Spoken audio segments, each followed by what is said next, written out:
தமிழர்களின் number one choice Tamil matrimony. Aishwarya கருத்தரித்தல் மையங்களில் ஜனவரி 30 முதல் பிப்ரவரி 5 வரை இலவச ஆலோசனை சிகிச்சைகளில் சிறப்பு சலுகை. இப்போது புதிய அறிமுகம் ஆச்சி ஹோட்டல் சாம்பார் 50 கிராம் ரூபாய் 20 மட்டுமே. இறந்து போன உறவினர்கள் சில காலப்பகுதிகளில் வர்றதுக்கான காரணம் என்ன? இதுக்கு 2 வகையான காரணங்கள் இருக்கு. இந்த உடல் 16 வகையான செல்வங்களை அனுபவிச்சிருக்கோம். இது ஒன்று ஒவ்வொரு நாள் ஒன்று விட்டுட்டு போகும். இப்போ எல்லாம் கால ஓட்டத்தில் மறுநாளும் 3ஆவது நாள் 5ஆவது நாள் 9ஆவது நாள் பண்ணுறாங்க. அப்படி பண்ணவே கூடாது.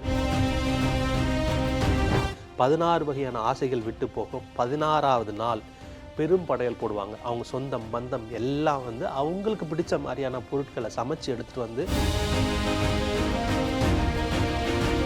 அவர்கள் நினைச்ச மாதிரி அவர்களோட வீட்டுக்கு போகலாம். அவங்க எங்கெங்கெல்லாம் வாழ்ந்தாங்களோ அங்கங்கெல்லாம் போகலாம், அங்கே பேசலாம், தொடலாம், போய் பார்க்கலாம், வரலாம்.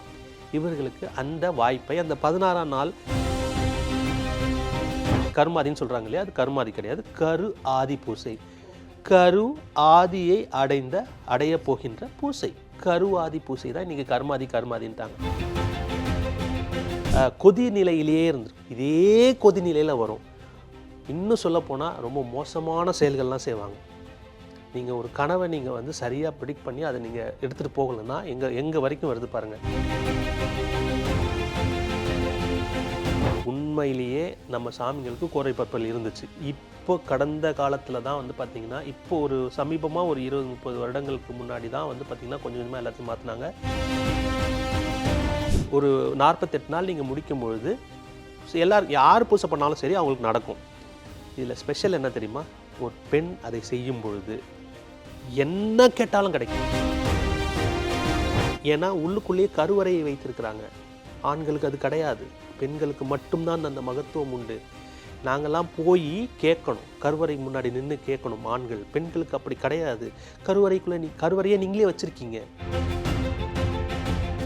இப்போது சித்தர்கள்லாம் நீங்கள் பார்த்தீங்கன்னா சில தவத்தில் உட்காருவாங்க. அவங்க உட்காரும்போது பார்த்தீங்கன்னா இந்த சின்முத்திரையில் அப்படி உட்காருவாங்க. சின்முத்திரையில் ஏன் உட்காராங்கன்னு தெரியுமா?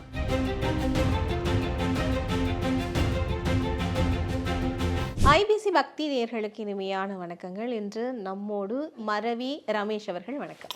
வணக்கம். நம்ம இப்போ கனவு பற்றி பேசிகிட்டு இருக்கிற இந்த நேரத்தில் நிறைய பேருக்கு கனவுகளில் அவர்களுடைய மூதாதையர்கள் வருவாங்க, அல்லது இறந்து போனவர்கள் வருவாங்க.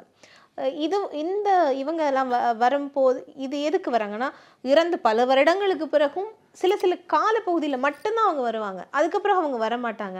ஆனால் திருப்பி அந்த வருடங்கள் போகும்போது சில காலப்பகுதியில் திருப்பி வருவாங்க. இந்த மாதிரி இறந்து போன உறவினர்கள் சில காலப்பகுதிகளில் வர்றதுக்கான காரணம் என்ன? இதுக்கு 2 வகையான காரணங்கள் இருக்குது. சரிங்களா? மறுபடியும் சொல்கிறேன், இந்து மதத்தில் தான் இது எல்லாத்துக்குமே விளக்கம் சொல்கிறாங்க. அதாவது ஒரு மனிதன் இறக்கும்போது சாகிறான், உடல்லிருந்து உயிர் பிரியுது. அது உயிர் பிரிந்த நாள் 16ஆவது நாள். இந்த உடல் 16 வகையான செல்வங்களை அனுபவிச்சிருக்கோம். இது ஒவ்வொரு நாள் ஒன்று விட்டுட்டு போகும். இப்போ எல்லாம் கால ஓட்டத்தில் மறுநாளும் 3ஆவது நாள் 5ஆவது நாள் 9ஆவது நாள் பண்ணுறாங்க. அப்படி பண்ணவே கூடாது. 16 நாட்கள். ஏன் பெரும்படையில் போடுறோம்? அந்த 16 நாட்களில் இறந்த அன்னைக்கு என்ன நடக்கும்னா, இப்போ எக்ஸாம்பிளுக்கு இப்போ உங்கள் ஃபோன் கையில் வச்சுருக்கீங்க, தொலைஞ்சு போச்சு. அன்னைக்கு எப்படி இருக்கும் உங்களோட நாள்? ஒரு மாதிரி ஏதோ ஒரு கையே இல்லாத மாதிரி இருக்கும்ல. இந்த உடம்புக்குள்ளேயே 70 வருஷமாக வாழ்ந்து, ஒரு 80 வருஷமாக வாழ்ந்து, எல்லா இன்பங்களையும் அனுபவிச்சு, திடீர்னு பார்த்தா இந்த உடம்பு எந்த இல்லை அப்படின்னு சொன்னால் என்ன ஆகும்? அந்த மாதிரி ஒரு தவிப்பான நிலையில் இருக்கும் அந்த ஆவி. சரிங்களா? அப்போது என்ன நடக்கும்னா, இந்த உடல்லேருந்து உயிர் பிரிஞ்சிருச்சுங்கிறத நம்புறதுக்கே அவ்வளோ கஷ்டமாக இருக்கும். அதனால தான் இந்து மதத்தில் இந்து மதத்தில் சொல்கிறாங்க, அன்றைக்கு நீங்கள் பூசை பண்ணணும். வீடு பேறு வழங்கு இறுதி உரைன்னு சொல்லுவாங்க. அதை நீங்கள் சொல்லும்போது என்ன ஆகும்னா, அவர்களுக்கு புரியும், ஓகே நம்ம இது வரைக்கும் வாழ்ந்தது ஒரு வாழ்க்கை, இதுக்கப்புறம் நம்ம வாழப்போகிறது இன்னொரு வாழ்க்கை.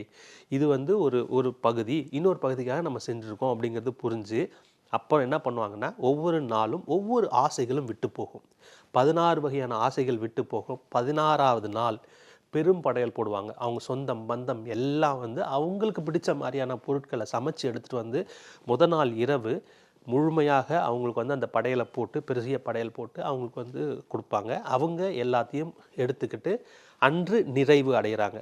அந்த நிறைவடையும் போது அந்த வாழ்க்கையோட ஒரு பகுதியை முடிக்கிறாங்க. முடித்ததுக்கப்புறம் அவங்களுக்கு இயற்கை, அதாவது இறை சக்தி வந்து பார்த்திங்கன்னா இன்னொரு வாய்ப்பை வழங்குது. ஒரு வருடம் முடியறதுக்குள்ளார அவர்கள் நினச்ச மாதிரி அவர்களோட வீட்டுக்கு போகலாம், அவங்க எங்கெங்கெல்லாம் வாழ்ந்தாங்களோ அங்கங்கெல்லாம் போகலாம், அங்கே பேசலாம், தொடலாம், போய் பார்க்கலாம், வரலாம். இவர்களுக்கு அந்த வாய்ப்பை அந்த 16ஆம் நாள் இந்து மதத்தில் மட்டும், தமிழில் மட்டும்தான் இந்த மந்திரங்கள்லாம் இருக்குது. அதை சொல்லும் பொழுது அவர்களுக்கு முழுமையான பாதுகாப்பும் முழுமையான வழிமுறையும் கிடைக்கும். அப்படி கிடைக்கும் போது என்ன பண்ணுவாங்கன்னா, அவங்க எல்லாம் போய் பார்த்துக்கிட்டு வந்து சுற்றிட்டு வந்து ஒரு வருடம் நிறைவு பண்ணும்போது திதி கொடுக்குறோமா, திதின்னு சொல்கிறாங்க, ஆக்சுவலாக அது திதி கிடையாது, கரு ஆதி பூசை, கருமாதி, அது கருமாதின்னு சொல்கிறாங்க இல்லையா, அது கருமாதி கிடையாது, கரு ஆதி பூசை. கரு ஆதியை அடைய போகின்ற பூசை, கருவாதி பூசை தான் இன்றைக்கி கருமாதின்ட்டாங்க. நிறைவு அடையும் போது செத்து மடிந்து மாண்டு போகுது. ஸோ முதல் நாள் சாகிறாரு, 16ஆம் நாள் மடிகிறாரு, ஒரு வருடம் கழித்து மடிந்து போகிறார். சரிங்களா? இதற்கு ஒரு பூசை நீங்கள் செய்யும் போது அவர் இந்த வாழ்க்கையை முழுமையாக விட்டுட்டு அடுத்த வாழ்க்கைக்கு போகிறார்.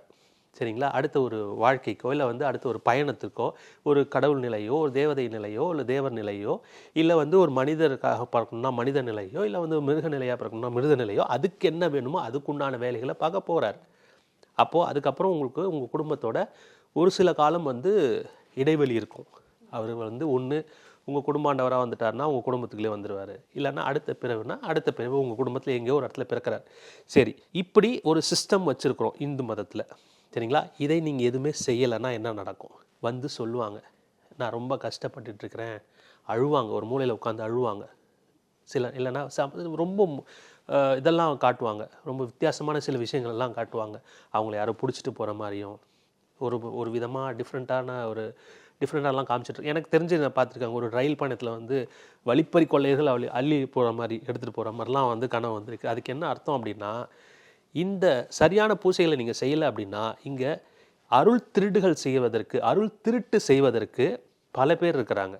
அருளை வந்து வாங்கணும், அதுக்குன்னு சில பயிற்சிகள் இருக்குது, முயற்சிகள் பண்ணிங்கன்னா வரும். இது இல்லாமல் நான் ஷார்ட்கட்டில் வாங்கணும்னு நினைக்கிறவங்க தான் பார்த்திங்கன்னா இந்த மந்திரவாதிகள். இந்த மந்திரவாதிகள் என்ன பண்ணுறாங்கன்னா, ஏற்கனவே இருக்கிற அருளை எடுத்து அவங்க பயன்படுத்திக்கிறாங்க. அப்போ இவங்க வந்து பார்த்திங்கன்னா ஒரு உடலை விட்ட ஒரு மனம் தளர்ந்த ஒரு நிலையில் இருக்கும்போது ரொம்ப பலவீனமான நிலையில் இருப்பாங்க. இவங்களை பிடிச்சி வச்சுக்கிட்டு அவங்களுக்கு தேவையான வேலைகள்லாம் செய்கிறது. இப்படி இந்த மாதிரி எங்கேயோ ஒரு இடத்துல சிக்கிறாங்க இல்லையா, அது ரயில் பயணம்ங்கிறது அந்த இடத்துல வந்து அவங்களோட பயணம் தொடங்கிருச்சு. தொடங்கின காலத்தில் யாரோ வழிப்பறி கொண்டு போயிட்டாங்க. தட் மீன்ஸ் யாரோ ஒரு மந்திரவாதி அவங்க கூட்டிகிட்டு போய் வச்சுட்டாங்கிறது சொல்கிறாங்க, கனவுல வந்து சொல்கிறாங்க. அப்போ என்ன பண்ணணும்னா, இங்கே எங்கே இது அவங்க எப்படி போனால் நமக்கு என்னென்னு விட்டுறோம் இல்லைங்களா? அப்படி பண்ணிங்கன்னா என்ன ஆகும்னா, அவங்க ஏதோ ஒரு காலகட்டம் வரைக்கும் யாரோ ஒருத்தருக்கு துன்பம் கொடுத்துட்ருப்பாங்க. அந்த துன்பம் உங்களையும் வந்து சேரும். ஒருவேளை நீங்கள் வந்து சரியாக நீங்கள் பூசை பண்ணாமல் இதையே விட்டுட்டிங்கன்னா ஒரு காலகட்டத்துக்கு அப்புறம் அவங்க வெளியே வருவாங்க, வெறி நிலையில் இருப்பாங்க. ஏன்னா பல பிரச்சனைகளை செஞ்சுருப்பாங்கல்ல, அதோட பாவங்களையும் சேர்த்து வச்சுருப்பாங்க. அதே உணர்வு நிலையோடு உங்களுக்கு பிறப்பாங்க. அப்போ என்ன ஆகும், இன்றைக்கி பல குழந்தைகள் நான் பார்க்குறேன் ரொம்ப ஹைப்பர் ஆக்டிவ். என்ன பிரச்சனைனா, இந்து மதத்தில் சொல்லப்படுகின்ற, இந்து வேதத்தில் சொல்லப்படுகின்ற இந்த தமிழ் மந்திரங்களை கூறி அவங்களுக்கு சரியான முறையில் கரு ஆதி பூசை செய்யாததுனால அவர்கள் மனம் கொதி நிலையிலேயே இருந்திருக்கும். இதே கொதி நிலையில் வரும். இன்னும் சொல்லப்போனால் ரொம்ப மோசமான செயல்கள்லாம் செய்வாங்க. நீங்கள் ஒரு கனவை நீங்கள் வந்து சரியாக ப்ரிடிக்ட் பண்ணி அதை நீங்கள் எடுத்துகிட்டு போகலைன்னா எங்கே வரைக்கும் வருது பாருங்கள். அடுத்த பிறக்கும் போதும் உங்களை தொல்லை பண்ணுறதுக்காகவே பிறக்கும். அந்த குழந்தை பயங்கரமாக தொல்லை பண்ணும், நீங்கள் உங்களால் கட்டுப்படுத்தவே முடியாது, அந்த அளவுக்கு வந்து நிற்கும். இதை எப்படி சொல்லுவாங்கன்னா, இந்த நடுவில் இருக்கிற நிலைகளெல்லாம் எனக்கு இந்த பிரச்சனை இருக்குன்னு சொல்லுவாங்க. உங்ககிட்ட வந்து எப்படி சொல்லுவாங்கன்னா, ரொம்ப சாஃப்டாகவும் சொல்லியிருக்கிறாங்க. ஒரு மூலையில் உட்காந்து அழுவாங்க, வீட்டுக்குள்ளே வர முடியாமல் இருக்கும், வெளியவே நிற்பாங்க. சொல்லுவாங்க, எப்பா என்னை எப்படியாவது உள்ளே கூப்பிடுவாங்க, கேட்பாங்க. இந்த மாதிரிலாம் வந்துச்சு அப்படின்னா அவர்களுக்கு நாம் செய்த பூசை, வேறு சிலர்கள் வைத்து நம்ம செய்த பூசை சரியாக அவர்களை சென்று அடையவில்லை, அல்லது அவர்கள் சரியான நிலைப்பாட்டில் இல்லை அப்படிங்கிறது தான். நான் ரொம்ப சிம்பிளாக ஒரு விஷயம் சொல்லித்தரேன். உங்கள் கனவு கண்டு முடிச்சதுக்கப்புறம் உங்களுக்கு அது வருத்தம் அளிச்சுதா, இன்பம் அளிச்சுதா? ரொம்ப சிம்பிளாக நீங்கள் அதை வந்து டிவைட் பண்ணுங்கள். வருத்தம் அளிச்சதுன்னா நீங்கள் சென்று கொண்டிருக்கின்ற பாதை தவறாக இருக்கின்றது. நீங்கள் கூடிய சீக்கிரம் நீங்கள் மாற்றணும்னு அர்த்தம். இல்லை உங்களுக்கு மகிழ்ச்சியாக இருக்குது, ரொம்ப ஆனந்தமாக இருக்குது அப்படின்னா நீங்கள் ஏதோ ஒரு விஷயத்தை செஞ்சிட்ருக்கீங்க, அது சரியாக போய்கிட்டு இருக்கு, அதை இன்னும் நல்லா பண்ணுங்கள். ஒரு 50-50 இருந்தால் அதுல நல்லா போய்கிட்டு இருக்கீங்க. ஒரு கனவு நான் வந்து சொல்கிறேன். அதாவது ஒரு கனவு, ஒருவருடைய ஒரு கனவு இது. இந்த கனவு எப்படின்னு சொன்னால், அங்காள பரமேஸ்வரியினுடைய ஒரு தோற்றம். அதாவது 5 தலை நாகங்களோடு ஒரு தேவி உட்கார்ந்துருக்கிறார். 2 கோரைப்பல்கள், கருப்பு கலரான ஒரு தோற்றத்தோடு உட்கார்ந்துட்டு இருக்காங்க. அவருடைய இறந்த தாயார் அந்த தேவிக்கு பக்கத்தில் உட்காந்துட்டு இருக்காங்க. இவங்க அந்த இடத்துக்கு போகிறாங்க. அவங்களுடைய அம்மா சொல்கிறாங்க, சரி நீ வந்து தூரமாக இரு, ஏதோ ஒரு காரணத்துக்காக கொஞ்சம் தூரமாக அந்த தாயை விட்டு தூரமாக இரு அப்படின்னு சொல்கிறாங்க. அதே நேரத்தில் அந்த இடத்துல ஒரு நாய் வருது. அந்த நாய் வந்து அந்த அந்த தூரமாக இருக்க சொன்ன அந்த மகளோட பெரு விரலை இறுக்கமாக கடிக்க போகிற மாதிரி ஒரு மனநிலை இருக்குது. ஆனால் அது கடிக்கல. அது என்ன பண்ணுதுன்னா, அழைச்சிட்டு கையை பிடிச்சி அழைச்சிட்டு வந்து அந்த தேவிக்கு பக்கத்தில் உட்கார வைக்குது. அப்போ அந்த சாமி என்ன பண்ணுறாங்கன்னா, முதல்ல அவங்களுடைய முதுகை வருடி, உனக்கு 20 நாளில் எல்லாமே சரியாயிடும், நீ கவலைப்படாத அப்படின்னு சொல்கிறாங்க. அப்போது திருப்பி அந்த பெண் வந்து உட்கார்றப்போ அந்த இறந்து போன அந்த தாயார் வந்து அங்கே இல்லை, அவங்களுடைய அம்மா இல்லை, அவங்களுடைய தந்தை இருக்காங்க. முதலே இருந்த இடத்துல அவங்க இருக்காங்க. அவருக்கும் ஒரு 20 நாள் கணக்கு வந்து சொல்கிறாங்க. அவர் ஏதோ வீசா நான் எடுத்திருக்கேன் அப்படின்னு சொல்கிறார். அவர் ஒரு வயதான இருக்கிற ஒருத்தர், ஆனால் அப்போ ஒரு இளமையாக இருக்கார். உனக்கு 20 நாள் கணக்கு தான் அப்படின்னு சொல்லி அந்த கனவு முடியுது. இந்த கனவுக்கான அர்த்தத்தை தேடி வந்து அவங்க பயணிக்கிறாங்க. இதில் ஒரு இறையோட ஒரு எப்படி சொல்கிறது, ஒரு ஸ்பரிசத்தையே உணர்ந்த தருணம்ன்றது ரொம்ப சந்தோஷமான ஒரு தருணமாக இருக்குது. அதே நேரத்தில் தந்தைக்கு ஒரு கணக்கு சொல்கிறாங்க, 20 நாளில் வீசா கிடைக்கும் அப்படின்ற ஒரு கணக்கு. இதை வந்து 50-50 தானே. இந்த மாதிரி 50-ஆன கனவு வந்தால் என்ன அர்த்தம் அப்படிங்கிற ஒரு கேள்வி. இந்த கனவை பற்றி நீங்கள் சொல்லுங்கள். இது 50-50 கிடையாது. முதல்ல அதுக்கு முன்னாடி சில கேள்விகள் நான் கேட்டுறேன். தந்தையார் அந்த கனவு காணும் பொழுது உயிருடன் இருந்தாரா? இருந்தார். இப்போ வரைக்கும் இருக்கிறாரு. அவருக்கு ஏதாவது பிரச்சனைகளோ அல்லது ஏதாவது எதிர்பார்ப்போ இருந்துச்சா? பிரச்சனை இருந்துச்சு. அல்லது வெளிநாடு போகிற மாதிரியான எதிர்பார்ப்புகள் ஏதாவது இருந்துச்சா? இல்லை வேற ஏதாவது என்ன மாதிரியான எதிர்பார்ப்பு இருந்துச்சு அவர்கிட்ட? அவருக்கு எந்த எதிர்பார்ப்பும் இல்லை. அவர் கொஞ்சம் மனநிலை குழப்பத்தில். அதுக்கப்புறம் சரியாயிட்டாரா? இல்லை, இன்னும் அதிகமாக இருக்கு. 20 நாள் தான் கணக்கு அப்படின்னு சொல்லியிருக்காங்க. ஓகே. ஆனால் 20 நாள்லாம் கடந்து இப்போ ஒரு மாசத்துக்கு மேலே ஆயிடுச்சு. இது கனவு என்ன சொல்றாங்க அப்படின்னா, நல்லா புரிஞ்சுக்கோங்க, நம்மளோட கடவுளர்கள் கருமையான நிறத்துல தான் இருப்பாங்க. நல்லா புரிஞ்சுக்கோங்க. எல்லாருமே வந்து பார்த்தீங்கன்னா, அந்த இப்போ படங்களில் பார்க்குற மாதிரி, இந்த சீரியல் எல்லாம் பார்க்குற மாதிரி ரொம்ப கலர்ஃபுல்லாக வந்தால் தான் சாமின்னு நினச்சிட்டு இருக்கிறோம். அது கிடையவே கிடையாது. நல்லா புரிஞ்சுக்கோங்க. அருள் உள்ள ஏற ஏற ஏற தங்க தங்க தங்க நம்ம உடல் கருமை நிறைமடையும். சரிங்களா? ஸோ கருப்பு நிறத்தில் ஒரு சிலை இருக்குது. நீங்கள் ஒரு கடவுளரை நீங்கள் பார்க்குறீங்கன்னா அவருக்கு தான் உண்மையான கடவுள். 1. 2வது கோரைப்பற்கள். கோரைப்பற்கள் என்பது உண்மையிலேயே நம்ம சாமிங்களுக்கு கோரைப்பற்கள் இருந்துச்சு. இப்போ கடந்த காலத்தில் தான் வந்து பார்த்திங்கன்னா, இப்போ ஒரு சமீபமாக ஒரு 20-30 வருடங்களுக்கு முன்னாடி தான் வந்து பார்த்திங்கன்னா கொஞ்சம் கொஞ்சமாக எல்லாத்தையும் மாற்றினாங்க. நீங்கள் இப்போ கூட சமயபுரம் மாரியம்மன் கோயில் எடுத்து பார்த்தீங்கன்னா, இந்த சிலை புது சிலை, இப்போ வச்சிருக்கிற சிலை புது சிலை. இதற்கு முந்தைய சிலையை நீங்கள் பார்த்தீங்கன்னா உங்களுக்கு இந்த கோரைப்பல் இருக்கும். சரிங்களா? கடவுளர்களை நீங்கள் பார்க்கும்போது ஜென்ரலாக என்ன ஆகிடும்னா, கோரைப்பல்லோட வந்துச்சுன்னா, இப்போ நம்ம வேம்பயர்ஸ் மாதிரி நம்ம மூவிஸ் பார்க்குறோமா, திடீர்னு இப்போ கூட பதட்டம் இருக்கும் அந்த நேரத்தில். நீங்கள் என்ன நினச்சிக்கிட்டீங்கன்னா, கோரைப்பல் வந்துருச்சு அப்படின்னா அது வந்து ஒரு வேம்பயரோ இல்லைன்னா வந்து ஒரு அமானுஷ சக்தியோ இருக்கும்னு நீங்கள் நினச்சிருக்கீங்க. கிடையவே கிடையாது. கடவுளர்களுக்கு கோரைப்பற்கள் இருந்துச்சு. இப்போ தான் சமயபுரம் மாரியம்மன் கோயிலில் இப்போ மாற்றினாங்க. ஒரு 10 வருடங்களுக்கு முன்னாடியோ 15 வருடங்களுக்கு முன்னாடி தான் மாற்றினாங்க. பழைய சிலை நீங்கள் போய் பாருங்கள், அந்த அம்மனுக்கு கோரைப்பற்கள் இருக்கும். இது என்ன அர்த்தம்னா, விண்ணுலக கடவுள்கள் இருக்காங்க, மண்ணுலக கடவுள்கள் இருக்காங்க. விண்ணுலகத்திலேருந்து வந்த கடவுளர்களுக்கு பெரும்பாலும் இந்த கோரைப்பற்கள் இருக்கும். மண்ணுலக கடவுளருக்கும் சில இடங்களில் இருக்கும். அதெல்லாம் வந்து நம்ம இன்னும் ரொம்ப ஆய்வு பண்ணி பார்க்கணும். அதை விட்டுறலாம். இவர்கள் கடவுள் தான் அப்படிங்கிறதுக்கான அறிகுறிகள் இதெல்லாம். ஐநாக கூட இருக்குது அப்படின்னா என்ன அர்த்தம்னா, அவர்கள் ஒவ்வொன்றுக்கும் ஒரு நிலைகள் இருக்குது. இப்போ நான் வந்து குடும்ப ஆண்டவர்னா என்ன நிலைன்னு சொன்னேன், குலதெய்வம்னா என்ன நிலைன்னு சொன்னேன். அப்போ அதுக்கு மாதிரி கிராம தேவதை ஆகணும் அப்படின்னா அதுக்குன்னு ஒரு பல வருடங்கள் நீங்கள் கடக்கணும். அப்போ நீங்கள் சில சித்திகள் எல்லாம் நீங்கள் பெற்றிருப்பீங்க. இந்த 5 சக்கரங்களை உயர்த்தி மேலே கொண்டு வந்துட்டீங்க அப்படின்னா அது அந்த ஐநாக குடையாக மாறும். சரிங்களா? இப்படி செய்தவர்கள் தான் மாரியம்மன்கள், மாரியம்மன்கள், அங்காளம்மன்கள். காளியம்மனுக்கு வந்து இருக்குது, ஆனால் நாகம் இருக்காது. அவங்க வேறு அமைப்பை பெற்றிருப்பாங்க. இப்படி அவங்க பெற்றிருக்க அத்தனை அமைப்புகளுமே வந்து பார்த்திங்கன்னா, அவர்கள் செய்த தவமோ அல்லது செய்த பூசையோ அவர்கள் செய்த சித்தியின் வெளிப்பாடு தான் அது அந்த அடையாளங்களாக இருக்கும். சரிங்களா? அப்போது நீங்கள் முழுமையாக பார்த்தது ஒரு இறை வடிவத்தை தான் நீங்கள் பார்க்குறீங்க. 1. சரிங்களா? ஸோ இதில் பாசிட்டிவ் ஆகிடுச்சா, எல்லாமே பாசிட்டிவ் ஆகிடுச்சா? ரெண்டாவது, ஏன் பெண்களை அப்படி ஒதுக்கி வச்சாங்க அப்படின்னா, 48 நாட்கள் ஒரு மனிதன் அவனோட 48 விஷயங்களை வச்சு தான் அவன் ஒரு மனிதனோட செயல்பாடுகள் இருக்கும். எது அந்த 48? எல்லாருமே சொல்லியிருப்பாங்க, மருந்து சாப்பிடும்போது ஒரு மண்டலம் சாப்பிடுமான்னு சொல்லியிருப்பாங்க, பூசை பண்ணும்போது ஒரு மண்டலம். ஏன் அது ஒரு மண்டலம் சொல்கிறாங்க? கேள்விகள் கேட்க கேட்க உங்களுக்கு பதில் வரும்.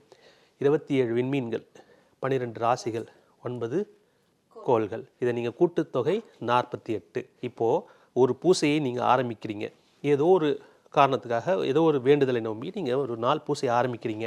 ஒரு 48 நாள் நீங்கள் முடிக்கும் பொழுது எல்லாரும் யார் பூசை பண்ணாலும் சரி அவங்களுக்கு நடக்கும். இதில் ஸ்பெஷல் என்ன தெரியுமா? ஒரு பெண் அதை செய்யும் பொழுது என்ன கேட்டாலும் கிடைக்கும். ஒரு கருவறையை கொண்ட பெண், ஏன்னா உள்ளுக்குள்ளேயே கருவறையை வைத்திருக்கிறாங்க. ஆண்களுக்கு அது கிடையாது, பெண்களுக்கு மட்டும்தான் அந்த மகத்துவம் உண்டு. நாங்கள்லாம் போய் கேட்கணும், கருவறை முன்னாடி நின்று கேட்கணும் ஆண்கள். பெண்களுக்கு அப்படி கிடையாது. கருவறைக்குள்ளே கருவறையை நீங்களே வச்சுருக்கீங்க. இந்த கருவறை வைத்திருக்கிற பெண்கள் என்ன கேட்டாலும் கிடைக்கும், எப்படி கேட்டாலும் கிடைக்கும், எதை கேட்டாலும் கிடைக்கும். 48 நாள் நீங்கள் பூசை பண்ணிட்டீங்கன்னா வந்துடும். அப்புறம் எப்படி உங்களை லாக் பண்ணுறது? அப்புறம் எப்படி நாங்கள் அதாவது தட் மீன்ஸ் நாங்கன்றது ஏமாற்றுவோர் எப்படி ஏமாற்ற முடியும்? இப்போ உங்கள் வீட்டில் ஒரு பிரச்சனைங்க, நீங்கள் என்ன பண்ணுறீங்க? 48 நாள் பூசை பண்ணுறீங்க, முடிஞ்சு போச்சா? சரியாயிடும். இப்போ நீங்கள் பண்ண முடியலன்னா என்ன பண்ணுவீங்க? டாக்டர்கிட்ட போவீங்க, சைக்காட்ரிஸ்ட்டை போவீங்க, மந்திரவாதிகிட்ட போவீங்க, கோவில் போவீங்க, பரிகாரங்கள் பண்ணுவீங்க. வந்துச்சா? எவ்வளவு வருமானம்? எல்லாத்தையும் ட்ரை பண்ணுவோம். இவ்வளவு வருமானங்களை பெறுவதற்காக உங்கள் பெண்களை அடக்கி வைத்தார்கள். சரிங்களா? அப்படி கிடையவே இல்லைங்கிறது தான் உங்கள் கனவுல வந்த அந்த நாய் அப்படிங்கிறது பைரவரை குறிக்கும். அவங்களை கையை பிடிச்சு கூட்டிட்டு வந்து பெரிய விரல் பிடிச்சு கூட்டு வர்றதுக்கான ரீசன் ஏதாவது இருக்கு. இப்போது சித்தர்கள்லாம் நீங்கள் பார்த்தீங்கன்னா தவத்தில் உட்காருவாங்க. அவங்க உட்காரும் போது பார்த்தீங்கன்னா இந்த சின்முத்திரையில் இப்படி உட்காருவாங்க. சின்முத்திரையில் ஏன் உட்கார்றாங்கன்னு தெரியுமா? இது நம்ம ஆன்மானுவோம், இது கடவுள் அப்படின்னு சொல்லுவோம். இந்த பெருவிரலை இறைவன், இறைநிலை, இது 3 மலங்கள் அப்படின்னு சொல்லுவாங்க. இந்த மாதிரி படிச்சிருக்கேன். ஆணவம், கண்மம், மாயை, இது 3ஐயும் விடுத்து இது கீழே இருக்கும், கீழே போகணும். இது ஆள்காட்டு, என்னை ஆள் காட்டுறது, நான் அப்படிங்கிறத சொல்கிறது. இது என்னுடைய கடவுள், என்னையும் என் கடவுளையும் ஒன்றிணைங்கள் அப்படின்னு சொல்லிட்டு தான் ஒரு சிம்பாலிக் ரெப்ரசன்டேஷனாக வச்சுட்டு உட்கார்றாங்க, சின்முத்திரையில் உட்கார்றாங்க. சரிங்களா? எல்லா சித்தர்களும் இந்த சின்முத்திரையில் உட்காருவாங்க. அது காரணம் இதுதான். இப்போது இதில் ஒரு இடைச்சொல்களை நான் ஒரு விஷயம் சொல்லிடுறேன். இப்போ எல்லாரும் விபூதி குங்குமம் எடுக்கும்போது எப்படி எடுக்கிறாங்க? அதில் எடுக்கிறாங்களா, மோதிரத்தில் எடுக்கிறாங்களா? மோதிரத்தில் தான் எடுப்பாங்க. நான் இப்படி தான் எடுப்பேன். நம்மளோட தாத்தாலாம் இப்படிதான் எடுத்தாங்க, எடுத்து வைப்பாங்க. இன்னைக்கு சமீபத்தில் மாத்தினாங்க. 10-15 வருடங்களாக இந்த மோதிர விரலை எடுங்க, மோதிர விரலை எடுங்கன்னு சொல்றேன். இப்போ மோதிர விரலையும் இது கடவுள், இது என் வழி ஆள் காட்டுறது ஆள்காட்டி விரல், இது கடவுள், என்னையும் என் கடவுளையும் ஒன்றிணைங்க என்று சொல்லி நம்ம அந்த விபூதியோ அது குடும்பத்தையோ எடுத்து நம்ம நெத்தியில் வைக்கும்போது இந்த ஆகன சக்கரம் செயல்பட ஆரம்பிக்குது. சரிங்களா? இதை ஒவ்வொரு தடவையும் சொல்லிட்டு இருக்க முடியாதுனால உங்களுக்கு ஒரு ஆக்ஷனாக கொடுத்துட்டாங்க, ஒரு செயல்முறையாக கொடுத்துட்டாங்க. இதை நீங்கள் எடுத்து வைக்கும் போது அது ஆட்டோமேட்டிக்காக நடக்குது. என்னையும் என் கடவுளையும் ஒன்றிணைங்க, என்னையும் என் கடவுளையும் ஒன்றிணைங்க அப்படின்னு சொல்லிட்டு. இப்போ உங்களெல்லாம் நாங்கள் மேய்க்கணும்னா, உங்களெல்லாம் நாங்கள் பயன்படுத்தணும்னா என்ன பண்ணணும்? நீங்கள் உங்கள் கடவுளும் சேர்ந்துட்டிங்கன்னா எனக்கு எப்படி வருமானம் வரும்? அப்போது உங்களுக்கு ஆணவம் வரணும், இல்லைன்னா கண்மம் வரணும். அதை எடுத்து நீங்கள் கண்மத்தை எடுத்து வச்சுக்கிட்டு இருக்கீங்கன்னா ஆட்டோமேட்டிக்காக உங்களுக்கு உங்களோட நிலைப்பாட்டிலேருந்து வேற ஒரு நிலைப்பாட்டுக்கு வர்றீங்க. அப்போது தவறான பாதைக்குள்ளே நீங்கள் போகும்போது எனக்கு வருமானம் ஜாஸ்தியாகுது.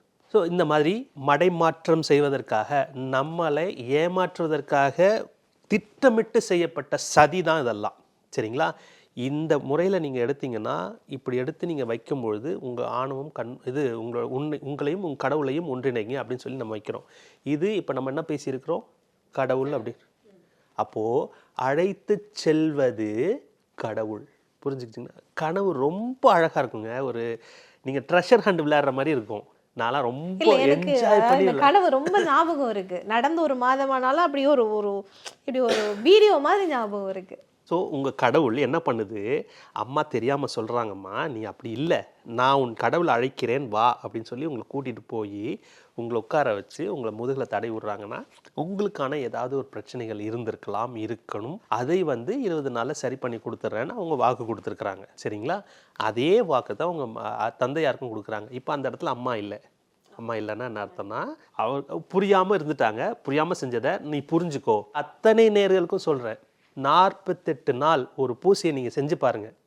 ஏதாவது ஒரு பூசை, ஏதாவது ஒரு வேண்டுதலை வைத்துக்கொண்டு 48 நாள் நீங்கள் செஞ்சு பாருங்கள், கட்டாயம் நடக்கும். உங்களுக்கு அதுக்குண்டான வித்தியாசம் தெரியும். அதுக்கப்புறம் நீங்கள் தொடர்ந்து நீங்கள் கதவு மூடுறதா, ஜன்னலை மூடுறதா, ஸ்க்ரீனை மூடுறதாங்கிறதெல்லாம் நீங்கள் முடிவு பண்ணிக்கோங்க. சரிங்களா? அப்படி ஒன்று கிடையவே கிடையாதுங்கிறத உங்கள் மூலிமா நேயர்களுக்கு சொல்வதற்காக தான் இந்த கனவு. நிச்சயமா. இப்போ கனவு அப்படின்றது வந்து நம்ம டைம் ட்ராவல் பண்ணுற மாதிரி எடுத்துக்கலாமா? நம்ம பாஸ்ட்டுக்கும் போகலாம், ஃப்யூச்சருக்கும் போகலாம் அப்படின்னு நம்ம எடுத்துக்கலாமா? நீங்கள் டைம் ட்ராவல்னு நீங்கள் எடுத்துட்டிங்கன்னா இந்த இடத்துல உடலோடு போகிறது தான் டைம் ட்ராவல்ன்றது தான் சயின்ஸ் சொல்லுது. இதை நீங்கள் வந்து டைம் ட்ராவல்னு எடுத்திங்கன்னா மக்கள் அதை வந்து தவறாக புரிந்து கொள்வதற்கான வாய்ப்புகள் நிறைய இருக்குது. கிடையாது. இது உங்களுடைய ஆழ்மனம், அது மட்டும்தான் பயணிக்கும். உடல் அங்கேயே தான் இருக்கும். எந்த இடத்துல நீங்கள் இப்போ தூங்குறீங்களோ நம்ம இப்போ இந்த உடல் அப்படியே இருக்கு, ஆழ்மனம் ட்ராவல் பண்ணுறோன்னா நம்ம இந்த சித்தர்கள் எல்லாமே வந்து அப்படியான ஒரு ட்ராவல், கூடு விட்டு கூடு பாயிறது, அல்லது ஏதோ ஒரு சொல்ல போனால் அந்த வார்த்தையை கூட சொல்லுவாங்க, பரகாய பிரவேசம் அப்படின்னு கூட சொல்லுவாங்க. அந்த மாதிரியான ட்ராவல் அப்படின்னு எடுத்துக்கொள்ளலாம். ஒரே ஒரு வித்தியாசம்தான், அதை அவர்களுக்கு தெரிந்து பயிற்சிகள் பண்ணி மேனுவலாக, அதாவது அவர்களே தன்னை இயக்கி செய்வது. இது நமக்கு தெரியாமல் அதுவாக நடப்பது. ஆட்டோ பைலட்னு வச்சுக்கலாம். நமக்கு நடக்கிறது ஒரு ஆட்டோ பைலட், அவங்க வந்து ஒரு ப்ராப்பர் டிரைவர். ப்ராப்பராக அது எப்படி ஆரம்பிக்கணும், இது ஸ்டார்ட் பண்ணணும், எப்படி ட்ராவல் பண்ணணும், எப்படி ரிட்டர்ன் வரணும்னு தெரிஞ்சவங்க சித்தர்கள். நமக்கு ஒரு ஆட்டோ பைலட். நமக்கு இந்த இயற்கை இவனுக்கு வேறு வழியே இல்லைங்கிறதுலாம் கடைசியாக இவனுக்கு இப்படியாவது சொல்லி பார்ப்போம், புரிய வச்சு பார்ப்போம்னு இயற்கையாக எடுக்கிற ஒரு முயற்சி தான் இந்த கனவுகள். நிச்சயமா. கனவுகள் பற்றி இன்னும் நிறைய இருக்குன்னு நினைக்கிறேன். நம்ம ஒரு துளி தான் பேசியிருக்கோம். இன்னும் நிறைய விஷயங்கள் பேசலாம். இந்த தருணத்துக்கும் இந்த நேர்காணலுக்கும், இந்த நேர்காணலை எடுக்கணும் அப்படின்னு சொல்லி தீர்மானிச்ச இந்த பிரபஞ்ச சக்திக்கும் உங்களுக்கும் ரொம்பவே நன்றி. ஐபிசி பக்தி நேயர்களுக்கு நன்றிகள், வணக்கம்.